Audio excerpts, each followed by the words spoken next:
எல்லாத்தையும் இளைஞர்களுக்கு தொப்பை வருது. தரையில அமர்ந்து சாப்பிடுங்க, தலை குனிஞ்சு சாப்பிடுங்க. இப்ப யாருமே நிமிந்துகிட்டு சாப்பிடறோம், உட்காந்துக்கிட்டு சாப்பிடறோம், அந்த மாதிரி சாப்பாடே சாப்பிடக்கூடாது. அந்த காலத்து கல்யாணத்துக்கு பாத்தீங்கன்னா பந்தி பாயின்னு ஒண்ணு போடுவாங்க. பந்தி பாய் உட்காந்து தரையில தான் உட்காந்து சாப்பிடுவான். பரிமாறும் போது குனிஞ்சு தான் பரிமாறும். அப்ப பரிமாறும் குனிஞ்சு படிஞ்சா தொப்பை கிடையாது, சாப்பிட்டவனு குடிச்சு சாப்பிட்டா தொப்பை கிடையாது. நீ வாலிப வயது முடியா எதை வேணாலும் சாப்பிடுங்க, உடம்பு சத்தா மாத்திக்கங்க. எந்த நேரம் வேணாலும் சாப்பிடுங்க. அதை குறிப்பா அழிகின்ற காலம் 53, 28 வயசு முடிய நீங்க எப்படி வேணா சாப்பிடுங்க. ஒழிகின்ற காலம் 33, அந்த 33 வயசு முடிய பாத்தீங்கன்னா தான் உங்களுக்கு ஒரு ஆஃபர் கொடுத்துருக்காரு. இதே உணவு சாப்பிட்றப்ப உங்க உடம்புல 62 ஆகிறப்ப உங்க உடம்புல சத்துக்கள் போயிடுமே ஒழிய சத்துக்கள் நிற்காது.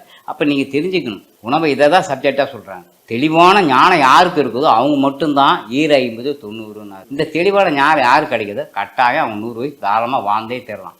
40 வயசுக்கு மேல பாத்தீங்கன்னா உணவை குறைச்சி சாப்பிட ஆரம்பிச்சிருங்க. அது நீங்க என்னென்ன சாப்பிடுனாங்க அதெல்லாம் குழந்தைங்களுக்கு கொடுத்துருங்க. ஆனா சாப்பிடும்போது எப்படின்னா முறைய என்ன சொல்றாங்க, எல்லாத்தையும் இளைஞர்களுக்கு தொப்பை வருது. தரையில அமர்ந்து சாப்பிடுங்க, தலை குனிஞ்சு சாப்பிடுங்க. உணவுக்கு அது மரியாதை கொடுக்குறீங்க அர்த்தம். இப்ப யாருமே நிமிந்துகிட்டு சாப்பிடறோம், உட்காந்துக்கிட்டு சாப்பிடறோம், அது மாதிரி சாப்பாடே சாப்பிடக்கூடாது. ஒரு உணவு சாப்பிட நீங்க தலை குனிஞ்சு தான் சாப்பிடணும். உங்க உணவுக்கும் கண்ணுக்கும் பார்வைக்கும் பக்கமா நெருக்கமா இருக்கணும். நீங்க போய் போன பேசிக்கிட்டே சாப்பிட்டீங்கன்னா எந்த உடம்புக்கும் சத்தா கொடுக்காது. நிறைய பேர் சொல்லும் போது நொறுங்க தின்றால் 100 வயசு அப்படின்னு, என்ன வேணா சாப்பிடுங்க ஆனா நொறுங்க சாப்பிடுங்க. அதுக்கு அந்த வார்த்தையே தப்புங்க. நொறுங்கன்னா பல்லுல நல்லா நொறுக்கி அரைச்சி சாப்பிடணும். நீங்க சாப்பிட்ற உணவு கூழாக்கிடணும். எவ்வளவு ஹெவி உணவு உடம்புல பல்லுல கூழாக்கி அதுக்கப்புறம் தான் உள்ளுக்குள்ள தரணும். அதுவே தான் நொறுங்க தின்னா 100 வயசு ஒழிய நொறுங்க தின்கிறது அந்த நொறுங்கு வேற, இந்த நொறுங்கு வேற. பண்டைய காலத்தை பாருங்க, அந்த காலத்து கல்யாணத்துல பாத்தீங்கன்னா பந்தி பாயின்னு ஒண்ணு போடுவாங்க. பந்தி பாய் உட்காந்து தரையில தான் உட்காந்து சாப்பிடுவான். பரிமாறும் போது குனிஞ்சு தான் பரிமாறும். அப்ப பரிமாறும் குனிஞ்சு படிஞ்சா தொப்பை கிடையாது, சாப்பிட்டவனு குடிச்சு சாப்பிட்டா தொப்பை கிடையாது. இது இன்னும் பழைய காலத்து போனீங்கன்னா பழைய இந்தியா படத்தெல்லாம் பாருங்க,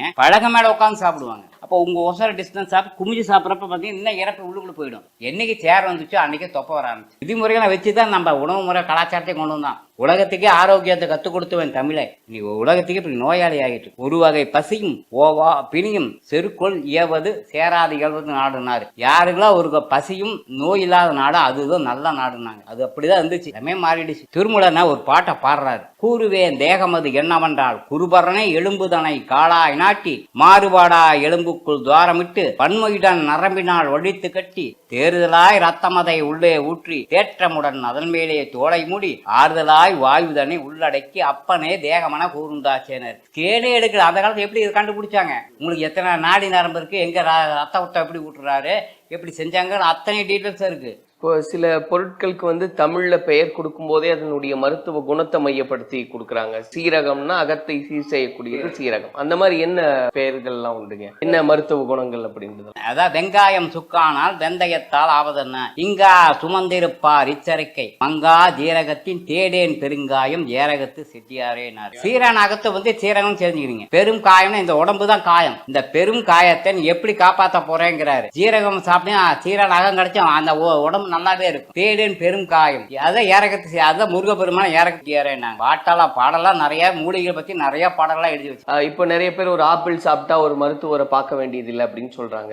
அப்போ எப்படி இதை பழக்கப்படுத்திக்கலாங்க? முதல் நாள் நான் காலையில ஒரு நாள் நெல்லிக்காய் சாப்பிட்றேன், இன்னொரு நாள் நான் கொய்யாப்பழம் சாப்பிட்றேன், வாழைப்பழம் சாப்பிட்றேன், இப்படி பகுப்பு பண்ணிக்கலாமா?